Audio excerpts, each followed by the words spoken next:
Hello everyone, welcome to our expert smart class. This is Kajol Sinha, your social science educator again. तो हमने जो environmental studies की series start की थी उसमें हमने काफ़ी सारे चैप्टर्स अच्छे अच्छे कर लिए हैं, जहाँ से मेजॉरिटी में क्वेश्चन पूछे गए हैं अभी तक प्रीवियस ईयर्स में। और बाकी कोई भी आपकी क्वेरी है आप कमेंट सेक्शन में पूछिए।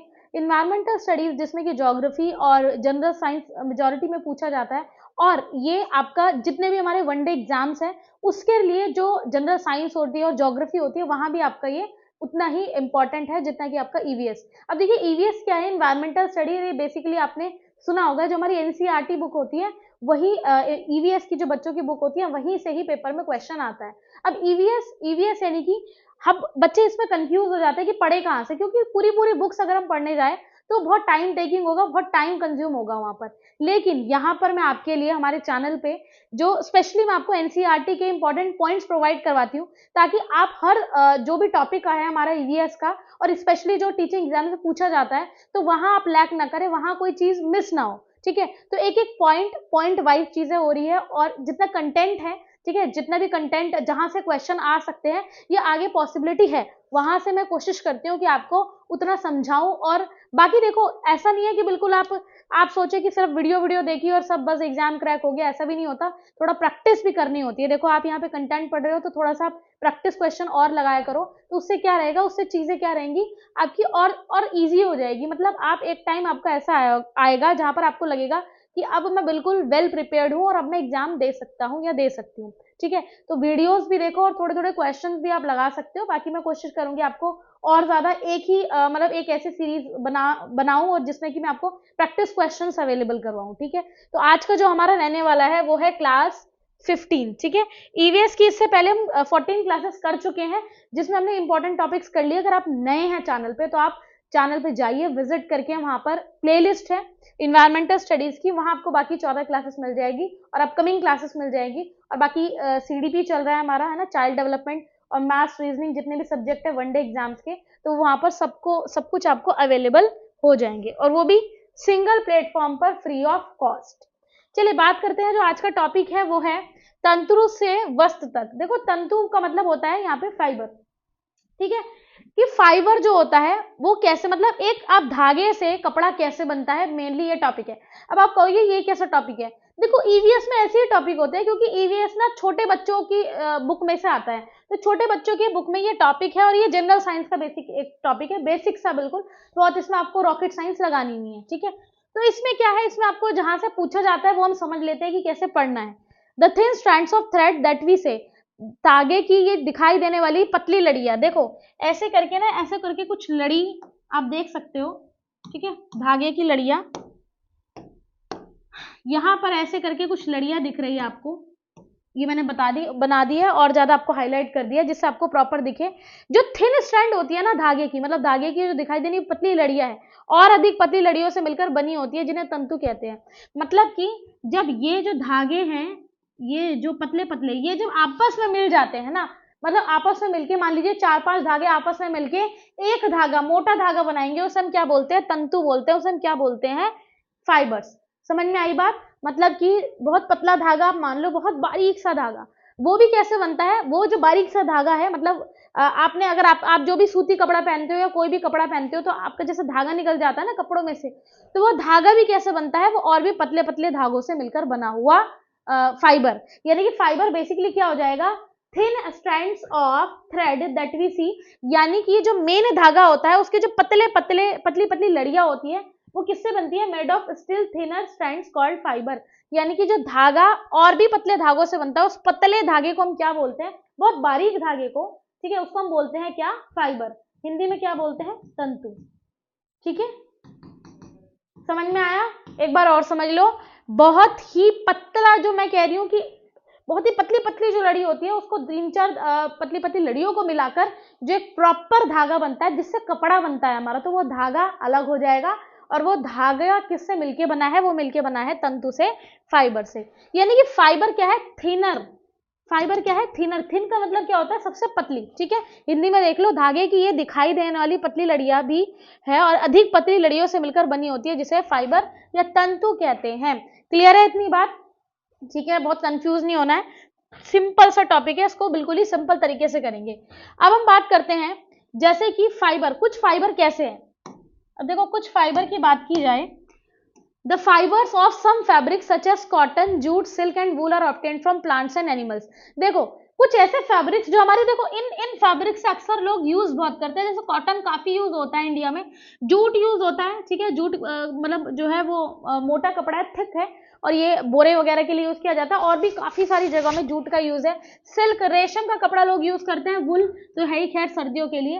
तो ये कुछ 4-5 ऐसे फैब्रिक है जिनका यूज हमारे इंडिया में बहुत होता है, और ये मिलते कहाँ से हैं।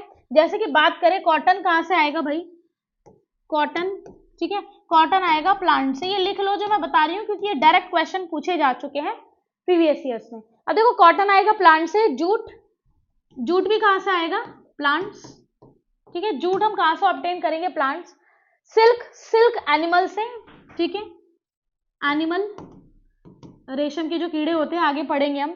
और वूल भी किससे हम करते हैं, शीप से, यानी कि ये भी किससे करते हैं, एनिमल से। तो ये ना डायरेक्ट ना वो आता है, मतलब मैचिट में आ जाता है, कई बार स्टेटमेंट में पूछ लेते हैं, वैसे डायरेक्ट पूछा जाता है कॉटन किससे ऑब्टेन करते हैं, प्लांट से। बाकी इनमें से बताइए कि इनमें से कौन सी फैब्रिक प्लांट से किए जाते हैं या फिर कौन से फैब्रिक एनिमल से किए जाते हैं। आई होप चीजें आपको क्लियर होगी। इनको हम क्या बोलते हैं, इनको हम नेचुरल फाइबर्स बोलते हैं। देखो एक तो होते हैं सिंथेटिक फाइबर। अब सिंथेटिक ना ऐसा है जो कि मार्केट में बनाया गया है, मतलब वो नेचर से नहीं मिला है, नेचुरल नहीं है, ना ही वो प्लांट से मिला है, ना ही वो एनिमल से। तो जितना भी जूट है, सिल्क, वूल, कॉटन, ये सब फाइबर, ये फाइबर को हम क्या बोलते हैं, नेचुरल फाइबर्स। कॉटन, जूट जो है, these are the example of fibres obtain from plants, ठीक है, मैंने आपको पहले ही बता दिया है। कॉटन और जूट कहाँ से मिलेंगे, प्लांट से। वूल और सिल्क कहाँ से मिलेंगे, जानवरों से, है ना, एनिमल से। तो रेशम हो गया, ऊन हो गया, ये सब एनिमल्स से मिलते हैं।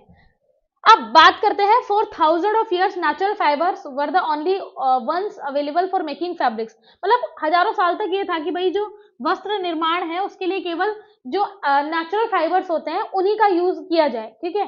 तो पहले आपने देखा भी होगा, पहले लोग मोस्टली इन्हीं चीजों को, नेचुरल फाइबर्स को ज्यादा यूज करते थे, इसी का ही कपड़ा बनता था, कॉटन का, है ना, और रेशम का। अब तो मार्केट में बहुत सारी चीजें, अलग अलग कपड़े आपको मिल जाएंगे, जैसे रेयन काफी चलता है कपड़ा। तो ये कुछ ऐसे फैब्रिक्स हैं जो कि क्या है, सिंथेटिक है। अब बात करते हैं in the last years, 100 years और so, fibres are also made from chemical. ये मैंने आपको बता दिया कि अभी कुछ सालों से, है ना, कई सालों से पिछले, क्या बनने लगा है, केमिकल, केमिकल के जो पदार्थ होते हैं उनसे मिलकर क्या बनने लगे हैं आपके, अब फाइबर्स बनने लगे, और उन्हीं फाइबर से मिला के फिर आगे फैब्रिक यानी कि कपड़ा बनता है। Some example of synthetic fibres of polyester, nylon, acrylic. देखो पॉलिस्टर है, नाइलॉन है, एक्रिलिक, ध्यान रखना ये तीनों नेचुरल फाइबर्स में नहीं आते, ये किस में काउंट होंगे, ये होंगे हमारे सिंथेटिक में, ठीक है। एक तो होता है नेचुरल, नेचुरल में कॉटन है, जूट है, ठीक है, मैंने आपको बता रही है, वूल, सिल्क, ये सारी चीजें, और पॉलिस्टर, नायलॉन, एक्रिलिक, रेयन, ये सब किस में आता है, ये सब सिंथेटिक कपड़ों में आता है। क्लियर है इतनी बात। तो सिंथेटिक, और इसका ध्यान रखना आप किसका, नेचुरल का। नेक्स्ट हम बात करेंगे कॉटन की, कपास की, ठीक है। कॉटन, देखो कॉटन ग्रोइंग एरिया वैसे ज्यादातर महाराष्ट्र में है, और कॉटन मतलब कॉटन का जो कपड़ा होता है वो लोग बहुत यूज करते हैं, गर्मियों सर्दियों हर जगह कॉटन। गर्मियों में तो कॉटन मतलब आप ये देख लो, बिल्कुल मतलब बहुत ही अच्छा कपड़ा है ना। तो कॉटन किस मतलब कैसे बनता है, तो कॉटन ऑब्वियस सी बात है, कॉटन का कपड़ा कॉटन यानी कि रुई से बनता है, हिंदी में इसको कपास बोलते हैं। ये मिलती है हमें प्लांट से। ये जो पिक्चर है इसमें आप देखो, मतलब मैं बता देती हूँ, ऐसे करके देखो, ऐसे प्लांट्स है इसमें, ठीक है, इसमें ना कॉटन लगा हुआ है इस तरीके से, ठीक है, व्हाइट कलर का कॉटन है, ब्राउन कलर के प्लांट्स है, ऐसे करके इसमें क्या लगा हुआ है, कॉटन। तो बेसिकली कॉटन यहाँ से, मतलब कॉटन की बॉल्स होती है, वो बॉल्स तोड़ी जाती है, फिर उन बॉल्स को क्या किया जाता है, मतलब कॉटन प्लांट्स में जो है उन बॉल्स से फिर कपड़ा बनाया जाता है। It is grown in the field, cotton plants are usually grown at places having, ठीक है, खेतों में उगाया जाता है, और कपास के पौधे वहां उगाए जाते हैं जहाँ की जो मिट्टी है वो काली हो, और जो वहां का क्लाइमेट हो वो कैसा हो, उष्ण होता है। क्या आप ऐसे कुछ, अब देखो वार्म और ब्लैक सॉइल का क्या रिलेशन है ये समझ लो। अब जैसे आपने ना अगर पढ़ा हो कि जो कॉटन के लिए ना स्पेशल मतलब कंडीशन क्या चाहिए, क्लाइमेट होना चाहिए एकदम वार्म, क्योंकि कॉटन का जो प्लांट्स होता है उसको एक अच्छी खासा टेम्परेचर चाहिए होता है, मतलब हाई टेम्परेचर, गर्म टेम्परेचर, गर्म जलवायु चाहिए, जिससे कि वो अच्छा खासा ग्रो कर सके। और मिट्टी इसमें चलती है कौन सी, ब्लैक सॉइल। ब्लैक सॉइल का दूसरा नाम लिख लो, ब्लैक सॉइल को रेगुर सॉइल भी बोलते हैं, रेगुर मिट्टी, ठीक है, रेगुर मिट्टी। ध्यान रखना ब्लैक सॉइल को दूसरा नाम क्या है, रेगुर, ये कई बार आता है। अच्छा, इसका अगर मैं आपको ज्योग्राफी अगर इसकी दिखाऊं तो ज्योग्राफी कुछ ऐसे हैं, ये देखो ये पूरा महाराष्ट्र है, ठीक है, महाराष्ट्र है, यहाँ पे कर्नाटका है, गोवा, ये सब है। तो यहाँ पर जो सबसे ज्यादा इस पूरे एरिया में कौन सी सॉइल होती है, ब्लैक सॉइल, क्लियर है। और थोड़ा बहुत गुजरात में मिल जाएगा, ठीक है। तो गुजरात का एरिया, महाराष्ट्र का एरिया, गुजरात का एरिया, महाराष्ट्र का एरिया, यहाँ पर भरपूर ब्लैक सॉइल है, स्पेशली महाराष्ट्र में। ब्लैक सॉइल की एक क्या होती है कैरेक्टरिस्टिक्स कि कॉटन सिर्फ और सिर्फ कहाँ पर होना पसंद करता है, ब्लैक सॉइल पे, यानी कि रेगुर सॉइल में। और ये सॉइल बेसिकली ब्लैक सॉइल के बारे में पूछा जाता है, ये एक लावा सॉइल भी है, यानी कि लावा से बनी है ये, ठीक है। लावा जो बेसिकली क्या हुआ था, जब ये इंडिया वाला साउथ पार्ट और नीचे अफ्रीका वाला पार्ट, जब ये दोनों अलग हुए थे तो इनसे मतलब जब क्रैक हुए थे तो जब अंदर से लावा निकला था, यानी मैग्मा बाहर जनरेट हुआ था, वो मैग्मा ठंडा होने पर वहां पर कौन सी मिट्टी बन गई, ब्लैक सॉइल। और ब्लैक सॉइल के ऊपर किस चीज की खेती अच्छे से की जा सकती है, तो कॉटन कल्टीवेशन ब्लैक सॉइल पे बहुत अच्छे से अप्रोप्रिएट तरीके से किया जा सकता है। ये मैंने 2-4 बातें बता दी ताकि आपका कोई भी इससे रिलेटेड पॉइंट मिस ना हो जाए, ठीक है।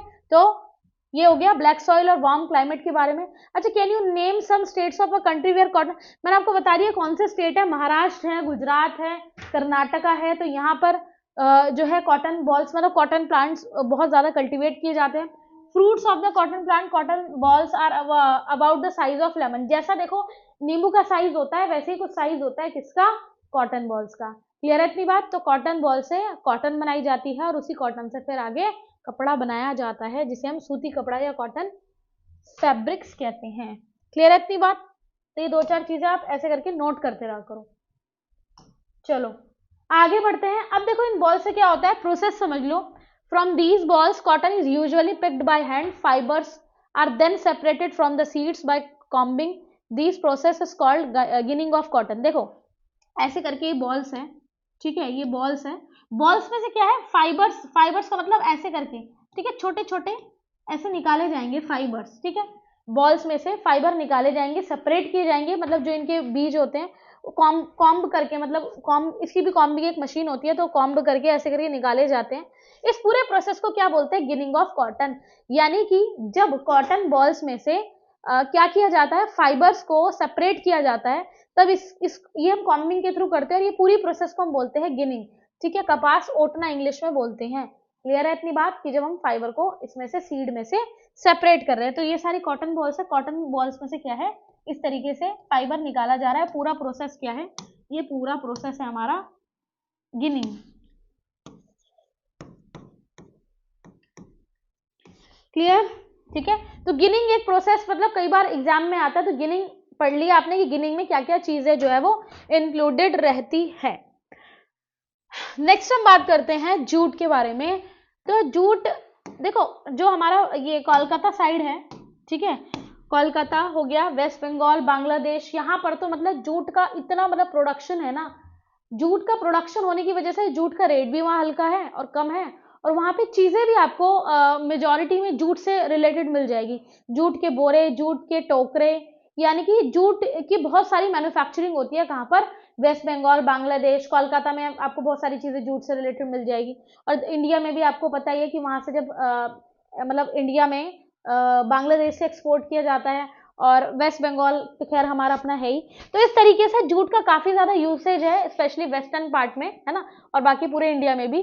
तो जूट फाइबर हमारा मिलता है कैसे, पहली बात जूट से रिलेटेड क्वेश्चन ये आता है कि ये रूट है, स्टेम है, या क्या है। तो ध्यान रखना, जूट ना स्टेम है। स्टेम क्या होता है, तना क्या होता है, ये हमने प्रीवियस क्लासेस में पढ़ लिया है ना, मैंने आपको इस टॉपिक में पढ़ाया था, प्लांट्स वाले टॉपिक में। तो जिन बच्चों ने नहीं देखा है वो जाके उस वीडियो को देख लेना, प्ले लिस्ट में गिवन है वो। चलिए, तो स्टेम यानी कि ये जो तना होता है, इसमें आपका क्या है, ये जूट के इस तरीके से पत्ते लगे हुए होते हैं। क्लियर है इतनी बात। It is cultivated during the rainy season, specially देखो ये रेनी सीजन में कल्टीवेट किया जाता है, मतलब कि रेनी सीजन में इसको लगाया जाता है। और इंडिया में jute is mainly grown in West Bengal, ये मैंने आपको बता दिया, वेस्ट बंगाल में, बिहार, आसाम, इस साइड जो है ये ग्रो किया जाता है। The jute plant is normally harvested when it is at flowering stage. The stems of the harvested plants are immersed in water for a few days. Stems rotate fibers are separated by hand. यानी क्या होता है कि देखो जब जो तने होते हैं उनको कुछ टाइम तक पानी में डुबाया जाता है और ऐसा करने पर जो इसके स्टेम होते हैं वो गल जाते हैं, जिससे कि क्या बन जाता है, जिससे कि उसके फाइबर अलग किए जाते हैं स्टेम में से। स्टेम को जब भिगो के रखते हैं तो फाइबर अलग किए जाते हैं और यही फाइबर को क्या बोलते हैं, जूट फाइबर। समझ में आ रही है बात? दोबारा सुन लो। पहली बात, वेस्ट बंगाल, बिहार, आसाम, ये स्टेट से याद रखना। ऐसा ही क्योंकि यहीं पर ही कल्टीवेट किया जाता है, क्योंकि ना यहाँ पर ना पानी अच्छा खासा है। मतलब वेस्ट बंगाल साइड चले जाओ, रिवर्स आपको, मतलब ये आपकी गंगा रिवर जो है वो हुगली है ना, हुगली मेन है वहां पर, तो वहां पर पानी अच्छा खासा है, प्लस वहां पे ना एक वार्म सा क्लाइमेट भी है और कूलिंग भी है। समझ में आ रही है बात?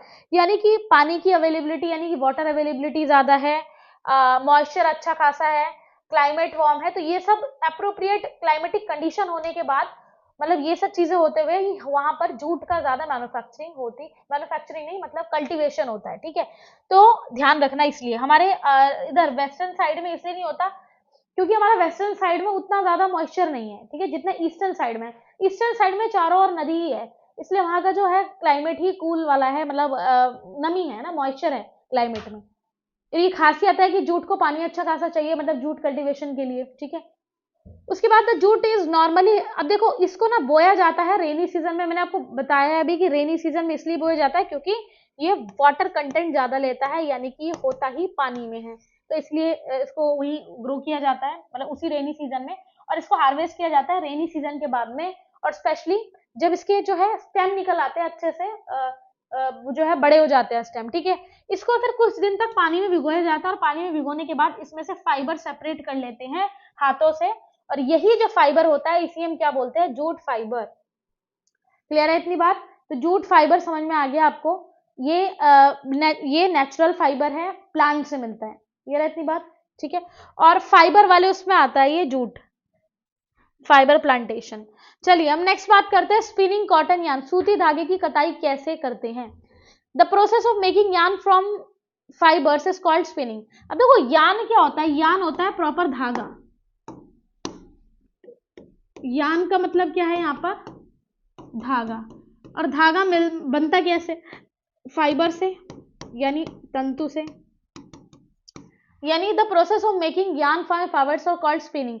स्पिनिंग क्या होती है, देखो जब फाइबर को स्पिन करके, है ना, कताई करके क्या बनाया जाता है, उसे यार्न यानी कि धागा बनाया जाता है। ठीक है, रेशो से जब धागा बनाया जाता है, in this process fibres from a mass of cotton wool are drawn out. यानी कि जो रुई के पुंज होते हैं, रुई के पिन से रेशो खींचकर ऐंठते हैं, यानी कि फाइबर्स अमास से, कॉटन वूल से खींचे जाते हैं और ऐसा ट्विस्ट कर लिए जाते हैं। ठीक है, this bring the fibres together to form a yarn. देखो क्या होता है, बेसिकली मैं आपको बता दूं, कॉटन बॉल है, कॉटन बॉल में से रेशे लिए जा रहे हैं, ठीक है, उनसे तोड़े जा रहे हैं। उन रेशों को जब ऐसे मिलाया जाएगा, यानी कि उसकी मतलब रेशे ले लिए कॉटन बॉल में से, उन रेशों को जब मिलाया जाएगा तो वो क्या बनाएगा, फिर एक धागा, एक यार्न बनाता है। इस पूरे प्रोसेस को क्या बोलते हैं, हम स्पिनिंग बोलते हैं। ठीक है, इस तरीके से एक प्रॉपर धागा बन जाता है। धागा कैसा बन जाता है, सूती का धागा। और फिर कपड़ा किससे बनेगा, कपड़ा रेशो से नहीं बनता है, कपड़ा बनेगा धागे से, यानी कि यार्न से, क्योंकि यार्न किससे मिलकर बना है, फाइबर से। इस प्रोसेस को हम क्या बोलते हैं, स्पिनिंग, यानी कि कताई। नेक्स्ट हम बात करते हैं, simple device use for swimming is hand spindle. देखो हैंड स्पिंडल यूज होती है, उसको तकली भी बोलते हैं, हस्त तकुआ, और मतलब आज भी यूज होती है, बहुत जगहों पे पहले यूज होती थी। और मतलब देखो जो तकली होती है वो कुछ चरखे जैसी आप मान के चलो। ठीक है, तो इसमें क्या होता है कि रेशे लिए जाते हैं और रेशों को जब धागा बनाया जाता है, यानी कि काफी सारे रेशे जब ऐसे ट्विस्ट करके एक धागा बनता है, तो उस धागे से आगे फिर कपड़ा बनता है। क्लियर है? तकली कई बार पूछा जाता है कि तकली क्या है, हैंड स्पिंडल है। ठीक है, हाथ से प्रचलित कताई में उपयोग होने वाली एक अन्य युक्ति चरखा है। ठीक है, चरखे को तकली बोलते हैं, ध्यान रखना। गांधी जी ने भी किसका यूज किया था, चरखे का। तो हाथ से प्रचलित कताई में उपयोग होने वाली एक अन्य युक्ति क्या है, चरखा। चरखे के उपयोग को राष्ट्रपिता महात्मा गांधी ने नेशनल मूवमेंट के टाइम पर क्या किया था, नेशनल मूवमेंट के टाइम पर इन्होंने काफी ज्यादा इनको पॉपुलैरिटी दी थी और लोगों को हाथ कते तागों से बुनने, वस्त्रों खादी को पहनने तथा ब्रिटेन की मिलों से बने आयातित कपड़ों का बहिष्कार करने के लिए मोटिवेट किया था। खादी के प्रचलन को बढ़ावा देने के लिए इंडियन गवर्नमेंट 1956 में एक संगठन का निर्माण किया जिसे खादी एवं ग्रामोद्योग आयोग कहते हैं। देखो चरखी के पीछे बहुत बड़ी कहानी है। जैसे तकली जो है चरखा, उसको फर्स्ट टाइम यूज किया था किसने, महात्मा गांधी ने।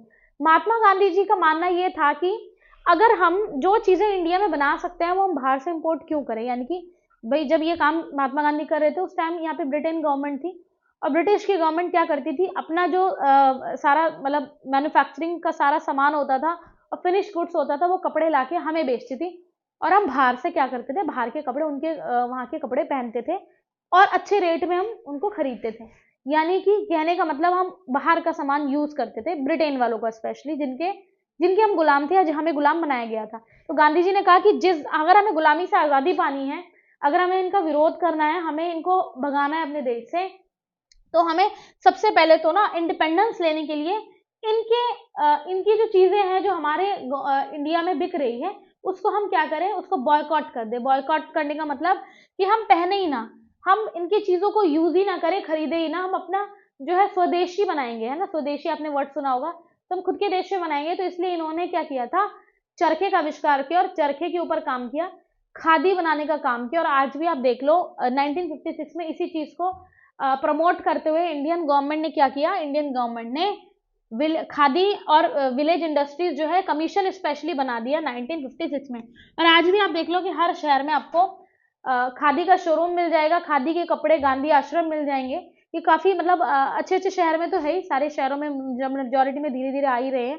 तो यहाँ से एक चीज तो समझ में आती है कि जो खादी है महंगा है, लेकिन वही चीज है कि बहुत अच्छा है, प्योर है, स्ट्रांग है। तो और ये चीज मतलब ये बनाने के लिए ठीक है, उस टाइम पे थोड़ी महंगाई तो आई थी, लेकिन इस चीज से हमें एक और चीज एक अच्छी चीज ये हुई थी कि हमने एक टाइम में जब हम नॉन कॉपरेशन मूवमेंट और सिविल डिसोबीडेंस जैसे मूवमेंट चला रखे थे हमने देश में, तो उस टाइम हमने बॉयकॉट कर दिया था अच्छे से किसको, जो ब्रिटिश का गुड्स था, ब्रिटिश के जितने भी क्लोथ्स थे, है ना, जो उनके मिल्स में बनते थे, जो ब्रिटेन के मिल्स में बनते थे, उनको हमने बॉयकॉट किया था। और इस तरीके से हमने कोशिश की थी एक कि हमने एक तरीके से धीरे धीरे एक स्टेप लिया था कि हमने ब्रिटेन गवर्नमेंट के मन में एक डर पैदा किया था। क्लियर है इतनी बात? चलिए नेक्स्ट बात करते हैं। When the land is ready for farming it is highly dug up not ploughed. ठीक है, जमीन को जोता नहीं जाता। क्या होता है इसमें, मिट्टी को हल्के seeds are drop down it in one farm different types of crop like maize, vegetables, chillies, rice. यहाँ पर हम मेज, वेजिटेबल यानी मक्का, सब्जी, चिली और राइस ग्रो कर सकते हैं। और इसमें क्या होता है, लाइटली डगअप होता है, इसको अच्छे से फ्लो नहीं किया जाता है, इसको खाली अच्छी हल्की खुदाई की जाती है यहाँ पर। क्लियर है? तो ये पूछा जाता है इसमें क्या क्या होगा आपका, मेज, वेजिटेबल, चिली, राइस। उसके बाद करते हैं, the people Adivasis of this place are allotted land for cultivation by the gram sabha panchayat in a special unit. और इस यूनिट को क्या बोलते हैं, tin, the land on which a farmer sows a tin seed. देखो इस जगह के लोग जो होते हैं आदिवासी को खेती के लिए जमीन ग्राम सभा पंचायत देती है और एक यूनिट अथवा एक यूनिट में मेजर करके देती है जिसे टिन बोलते हैं। क्लियर? और इस भूमि पर कोई किसान एक टिन बीज बोता है, यानी कि क्या करता है, एक टिन में मतलब प्रॉपर एक पूरे टिन में वो क्या करता है, फिर सीड्स ग्रो करता है। कहने का मतलब ये है कि जब किसानों को स्पेशली जो आदिवासी होते हैं, जो ऐसे ट्राइबल एरिया में रहते हैं, तो उनको क्या है, उनको दी जाती है क्या, उनको टिन यूनिट में उनको जमीन दी जाती है जिसमें कि वो क्या करता है, फिर खेती करता है प्रॉपर्ली। ठीक है, और ये कौन देता है, ये देती है कौन, ग्राम सभा, जो कि पंचायत भी बेसिकली आप बोल सकते हो। तो 3-4 शब्द याद रखना और कैसे पूछा जाता है ये चीज आप याद रखना। ठीक है, ये किसके बारे में हो गया, हमारा फार्मिंग के बारे में। चलिए नेक्स्ट हम बात करते हैं यार्न टू फैब्रिक। अब देखो हमने देखा था कि रेशो यानी कि जो फाइबर्स है, फाइबर से यान बनाने का काम, यान यानी कि धागा, यानी कि रेशो से धागा कैसे बनेगा वो हमने देखा है। अब हम बात करेंगे कि धागे से फैब्रिक कैसे बनेगा, यानी यान टू फैब्रिक कैसे बनेगा वो चीज देखेंगे। क्लियर है? स्पिनिंग का क्या प्रोसेस था, स्पिनिंग था कि जब रेशो को धागे में कन्वर्ट करना था तब कौन सी प्रोसेस हो रही थी, स्पिनिंग यानी कि कताई। विच फैब्रिक, तागे से वस्त्र बनाने की कई सारी जो है विधियां हैं, इसमें दो प्रमुख है हमारी, बुनाई और बंधाई। यानी कि कौन कौन सी है वो मेन प्रोसेस, वीविंग और निटिंग, ठीक है, बुनाई और निटिंग, क्लियर है। तो दो विधियां ध्यान रखना। अब तक हमने स्पिनिंग पढ़ लिया है। स्पिनिंग क्या होता है, जब रेशो से धागा बनाया जाता है उसे हम बोलते हैं स्पिनिंग। ये पूरा प्रोसेस क्या हो जाएगा, स्पिनिंग, कताई का। लेकिन जब धागे से वस्त्र यानी कपड़े बनाए जाएंगे जो हम पहनते हैं, उसको हम बोलते हैं, मतलब उसके लिए प्रोसेस कौन से, वीविंग और निटिंग, यानी कि आपका बुनाई और बंदाई। अब कैसे होता है, पहले वीविंग समझेंगे, फिर हम समझेंगे किसको, निटिंग को। वीविंग में क्या होता है कि you might have notice that a fabric is made up of 2 sets of yarn, यानी कि आपने सुना होगा कि धागे के 2 सेट को आपस में अरेंज किया जाता है और फिर क्या बनाया जाता है, फिर उससे कपड़ा बनाया जाता है, ये वस्त्र बनाया जाता है, क्लियर है। 2 सेट होते हैं धागे के, ठीक है, 2 सेट धागे के, उनको आपस में अरेंज करके बनाया जाता है क्या, कपड़ा। और धागे के सेट कैसे बनते हैं, वो बनते हैं किससे, रेशो से। ये मैंने आपको बता दिया। यानी कि पहला प्रोसेस क्या हो गया, इसमें कई बार ऑर्डर पूछा जाता है, सीक्वेंस पूछा जाता है, तो सीक्वेंस में ध्यान रखना। पहला हमने स्पिनिंग देख लिया है, इसके बाद जो 2 सेट बनाए जाते हैं उसमें होता है वीविंग और आगे निटिंग।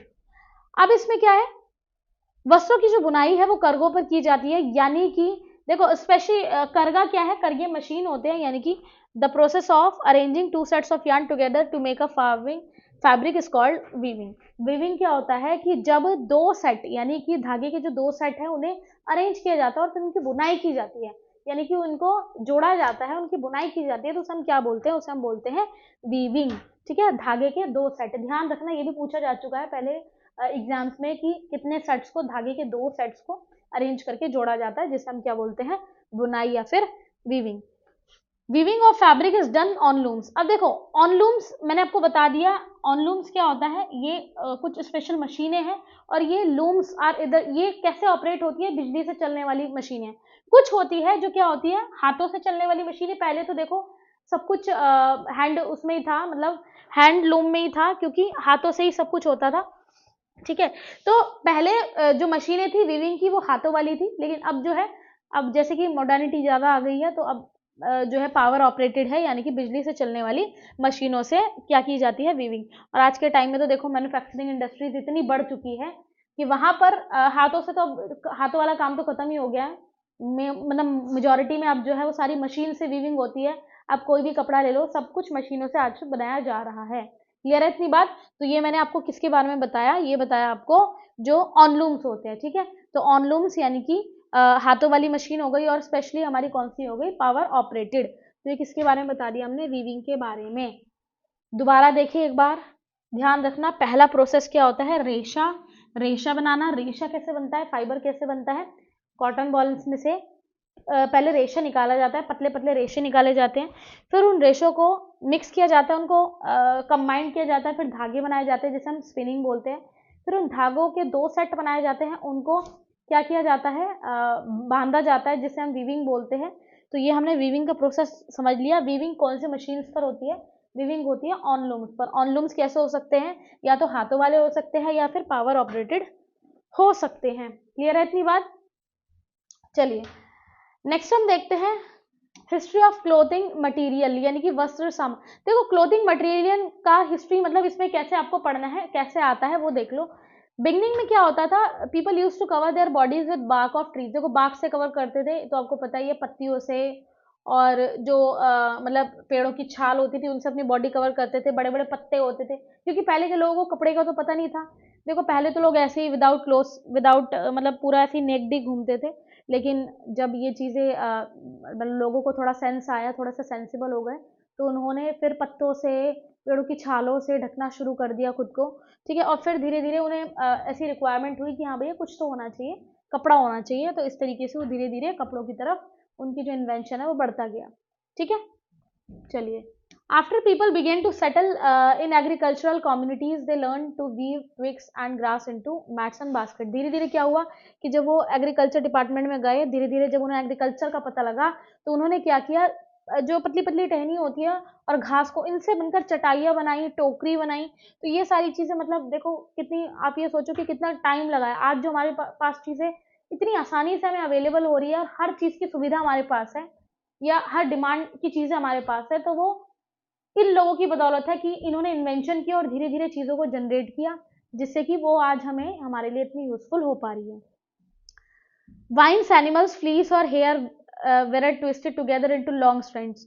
देखो लताओं और जो एनिमल्स की ऊन होती है, बालों, उनको आपस में ऐसे करके ट्विस्ट करके लंबी लंबी लड़ियां बनाई, जिससे धीरे धीरे लॉन्ग स्ट्रैंड्स बनाए और धीरे धीरे फैब्रिक्स यानी कपड़े तैयार किए।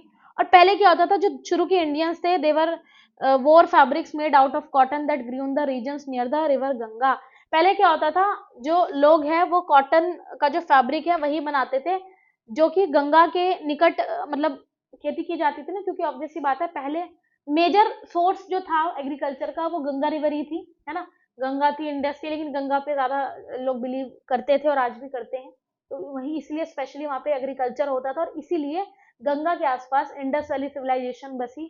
और इंडस वैली तो मतलब इंडस वैली वैसे तो इंडस के पास थी, लेकिन ज्यादातर सिविलाइजेशन आपको, ज्यादातर भीड़ पॉपुलेशन आपको यूपी बिहार में मिलेगी, क्योंकि जो है पानी नदी हमारी गंगा वहीं से बहती है।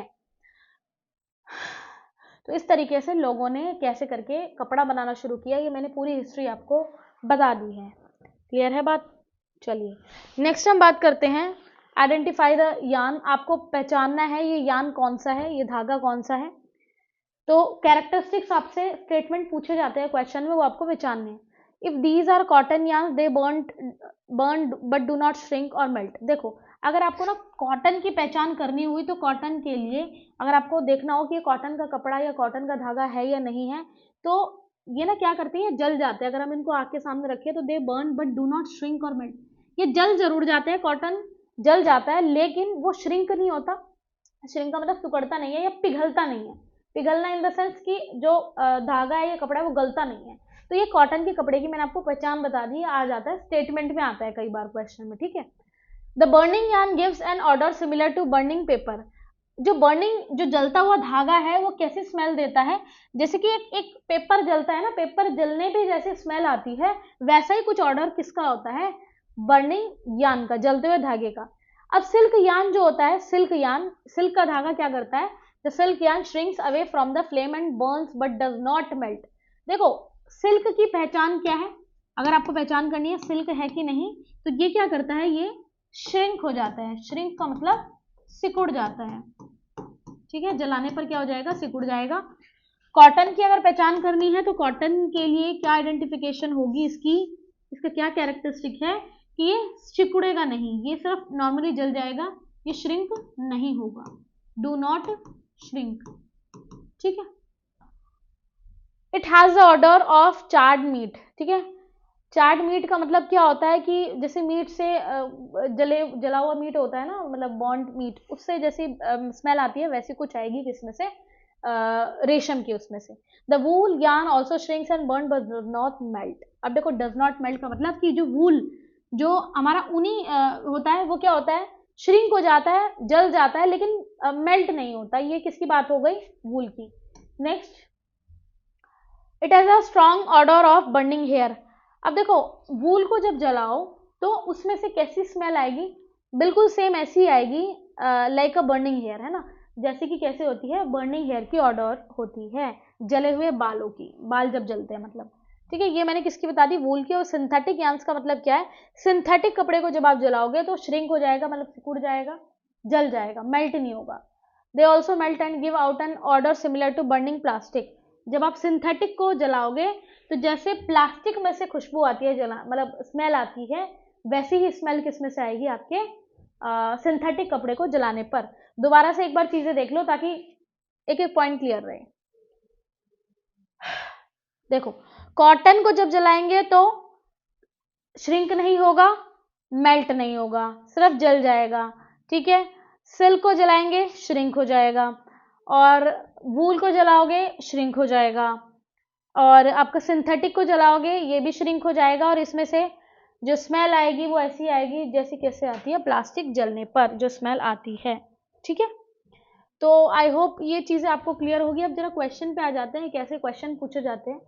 Jute fibre is obtain from which part of the jute plant. Jute fibre किस प्लांट मतलब प्लांट के किस पार्ट से आता है, तो ये हमने पढ़ लिया था, ये आता है तने में से, यानी कि स्टेम में से। Option number 4। जूट के लिए क्या पढ़ा था हमने, वाटर चाहिए, ठीक है। वेस्ट बंगाल, वेस्ट बंगाल, बिहार,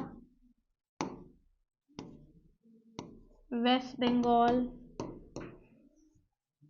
बिहार, असम, यहाँ पर जो है जूट ग्रो किया जाता है, क्लियर है। और ये कहाँ से मिलता है, स्टेम से, तने। तो ऑप्शन नंबर डी जो है इसका करेक्ट हो जाएगा। नेक्स्ट हम बात करते हैं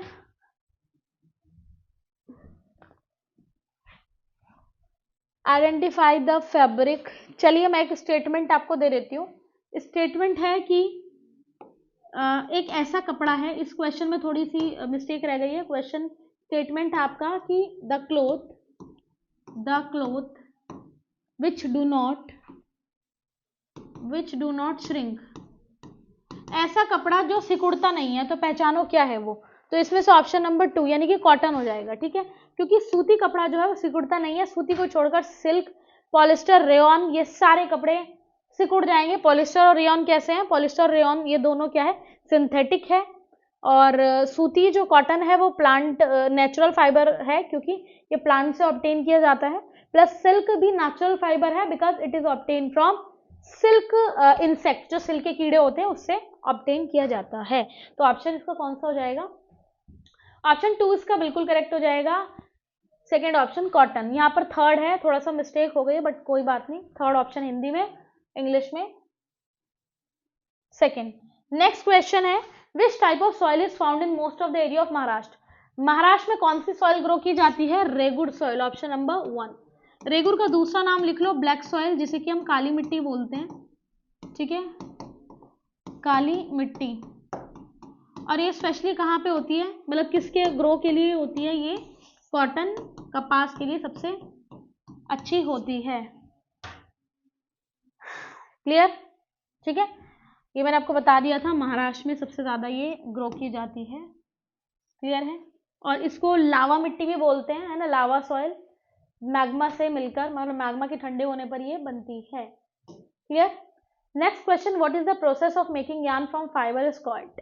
फाइबर से यार्न यानी कि जो बिल्कुल बिल्कुल थिन थ्रेड्स होते हैं, बहुत ही पतले वाले धागे, उनसे आप यार्न कैसे बनाएंगे, उस प्रोसेस को क्या बोलते हैं, तो उस प्रोसेस को बोलते हैं स्पिनिंग यानी कि कताई। उसके बाद मैंने आपको एक चीज बताई थी ना, इसके बाद क्या आएगा, वीविंग, बुनाई, और उसके बाद क्या आएगा, निटिंग, ठीक है। तो ये 3 प्रोसेस ध्यान रखना। Next question, what is another name for रेगुड़ सॉइल। रेगुड़ सॉइल को क्या बोलते हैं, ब्लैक सॉइल, क्या बोलते हैं, काली मिट्टी, ये मैंने आपको बता दिया है। Next question, which one of the following activities not involve in cotton textile mill. Which one of the following activities not involve cotton textile mill. देखो कॉटन टेक्सटाइल मिल में क्या होगा, अब देखो टेक्सटाइल मिल है तो मैन्युफैक्चरिंग का काम,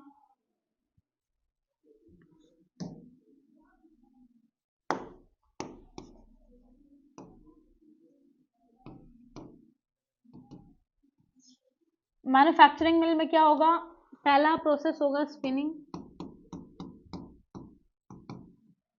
दूसरा होगा स्पिनिंग के बाद वीविंग, ठीक है, नेटिंग और गिनिंग, ठीक है। तो इसमें ध्यान रखना, इसमें डिजाइनिंग नहीं शामिल है, क्लियर है।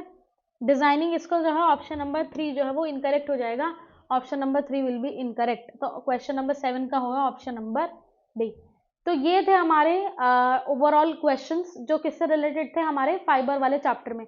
और ये फाइबर वाला मतलब एक जनरल साइंस का एक नॉर्मल सा टॉपिक है, ईवीएस में काउंट होता है। और पिछले सालों में इसमें से काफ़ी चीज़ें देखने को मिली है भी है। तो और जनरल स्टडीज़ में भी जो वन डे के एग्जाम है जहाँ पे जनरल स्टडीज़ पूछी जाती है, तो जनरल स्टडीज़ का भी काफ़ी बार देखने को मिला है यहाँ से क्वेश्चन। और जनरल साइंस वाले जो टॉपिक काफ़ी सारे, जैसे एनटीपीसी में आता है जनरल साइंस, तो जहाँ पे जनरल साइंस के कुछ मतलब बेसिक सी चीज़ें पूछी जाती हैं, वहाँ पर भी ये टॉपिक में से क्वेश्चन देखने को मिले हैं। तो आपने जो बच्चे देते रहते हैं प्रीवियस ईयर, उनको तो पता ही है कि कितना आता है, बट जो बच्चे नए हैं, बिल्कुल आप हमारा चैनल देख रहे हो, पहली बार मतलब आपने पढ़ाई अभी शुरू नहीं की है, या फिर you are thinking to start your preparation with a base, तो आपको एक बेस चाहिए, तो बेस बनाने के लिए भी अच्छी है क्लासेस हमारी। और बाकी जो कर चुके हैं या जिनका बेस ऑलरेडी प्रिपेयर्ड है, वो प्रैक्टिस के लिए आए हैं, तो वो भी प्रैक्टिस करते रहो। चैनल पे आपको प्रैक्टिस क्वेश्चंस भी मिल रहे हैं, प्लस देखो हर जगह से ना कुछ नई इन्फॉर्मेशन देखने को मिलती है, तो कुछ नई इन्फॉर्मेशन आपको देखने को मिल जाएगी हमारे चैनल पर। और जो मैं करवा रही हूँ वो सारी चीज़ें पहले आ चुकी है, तो आपको कोई प्रॉब्लम होने वाली नहीं है। बाकी मैं कोशिश करती हूँ कि आपको बेस से करवाऊँ, बिल्कुल है ना, बेस से हम स्टैंडर्ड की ओर जाए, जिससे कि जो नए बच्चे हैं उन्हें प्रॉब्लम ना हो, उनके लिए चीज़ें प्रॉब्लमेटिक ना हो।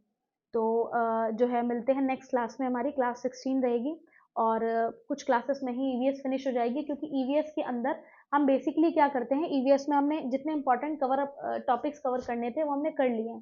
तो कोशिश मेरी यही रहेगी कि बाकी जो 2-4 चीज़ें हैं वो मैं करवा दूँ, जिससे कि आपका जो है एक बेस लेवल और एक स्टैंडर्ड लेवल मेंटेन हो जाए, ठीक है। तो घबराना नहीं है, कोई चीज़ अगर जनरल साइंस में और इसमें समझ नहीं आ रही है तो आप बिल्कुल पूछो विदाउट हेजिटेशन, ठीक है। और बस यही सारी चीज़ें हैं, और बेसिक स्टैंडर्ड और ये सारी बातें मैंने आपको बता दी हैं। टॉपिक्स कुछ तो बहुत ईजी रहते हैं ईवीएस में, कुछ जो है वो जनरल साइंस के कुछ आपको रटने पड़ते हैं ना, तो रटने वाली चीज़ मत रखना। वो जो प्लांट्स वाला चैप्टर था, 2-4 चीज़ें हैं उसमें, वो आप कर लेना, बाकी मैंने आपको डायग्राम से सारी चीज़ें बता दी है। तो तब तक के लिए अपनी जो है प्रिपरेशन करते रहो, वैकेंसी आती रहती है कहीं ना कहीं, तो फॉर्म भरते रहो, वेदर यू आर मेल और फीमेल डजेंट मैटर, कहीं पर भी वैकेंसी है, कुछ ही वैकेंसी है, आप सीट ले लो एक, जिससे कि क्या रहे, आप एटलीस्ट पेपर तो दो। मैं ये नहीं कह रही कि एकदम एक ही पेपर देते हो सिलेक्शन हो जाए, वो भी ज़रूरी नहीं है, कुछ बच्चे जो मेहनत करते हैं उनको हो भी जाता है। तो आप प्रैक्टिस करते रहो, प्रैक्टिस के लिए पेपर दो, हमारे चैनल से पढ़ते रहो, और सारी चीज़ें आपको हमारे चैनल पे मिल जाएगी। अब तक सब्सक्राइब नहीं किया है तो सब्सक्राइब कर लेना, लाइक शेयर कर दो। लाइक का तो है ही खैर सीन, लेकिन शेयर का इसलिए क्योंकि शेयरिंग से क्या होगा, शेयरिंग इज़ केयरिंग, ये आपने बचपन से सुना होगा। शेयर करने से ना बाकी को भी जो चैनल का पता लगेगा, और उन्हें फ्री ऑफ कॉस्ट अगर एक ही प्लेटफॉर्म में सारी चीज़ें मिल रही है तो कोई प्रॉब्लम मुझे नहीं लगता है, ठीक है। तो मिलते हैं नेक्स्ट वीडियो में एक नेक्स्ट ईवीएस अच्छी क्लास के साथ। All the best to all of you, thank you so much.